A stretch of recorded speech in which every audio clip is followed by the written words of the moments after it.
নির্বাচন নিয়ে একের পর এক মন্তব্য আসছে বিএনপির পক্ষ থেকে। দলটির ভাইস চেয়ারম্যান শামসুজ্জামান দুদু বলেন, হাসিনার ফাঁদে পা দিতে চায় না বলেই বিএনপি নির্বাচন দাবি করছে।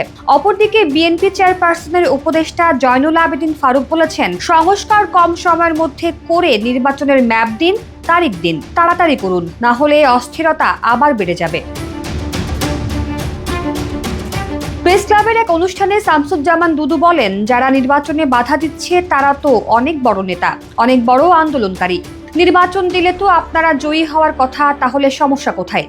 আগামী নির্বাচনে বিএনপি তো জিতবেই, তারপরের নির্বাচনও বিএনপি জিতবে। কেন জিতবে? কারণ বিএনপি জনগণের মধ্যে থাকতে চায়। অপরদিকে প্রেস ক্লাবের বাইরে এক অনুষ্ঠানে জয়নুল আবেদিন ফারুক প্রধান উপদেষ্টার উদ্দেশ্যে খোলামেলা বক্তব্য রেখেছেন।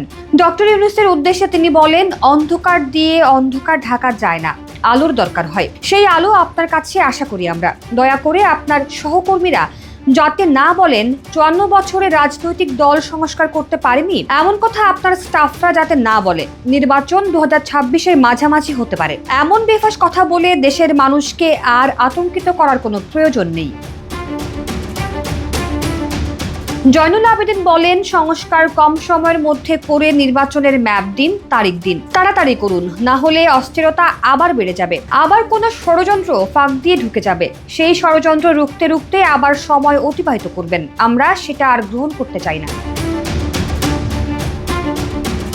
অপরদিকে শামসুজ্জামান দুদু উপদেষ্টার উদ্দেশ্যে বলেন, দ্রব্যমূল্য নিয়ন্ত্রণ করতে পারেন না, আইন শৃঙ্খলা পরিস্থিতি ঠিক করতে পারেন না। আমাদের যারা সমন্বয়ক আছে তারা গাজীপুরে গিয়েছিল, তাদের উপর হামলা করা হয়েছে। আপনারা সরকারে থাকা অবস্থায় এই ধরনের ঘটনা ঘটে, যা লজ্জাজনক। মানুষের অধিকার প্রতিষ্ঠার জন্য বিএনপি লড়াই করছে উল্লেখ করে তিনি বলেন, যারা মানুষের অধিকার কেড়ে নিয়েছে, দেশ থেকে লাখ লাখ হাজার কোটি টাকা বিদেশে পাচার করেছে, তাদের বিচারের দাবিতে এবং জনগণের সরকার প্রতিষ্ঠার দাবিতে বিএনপি কর্মসূচি দিয়েছে। প্রয়োজন পড়লে তারা রাজপথে নামবে এবং মানুষকে ঐক্যবদ্ধ করবে।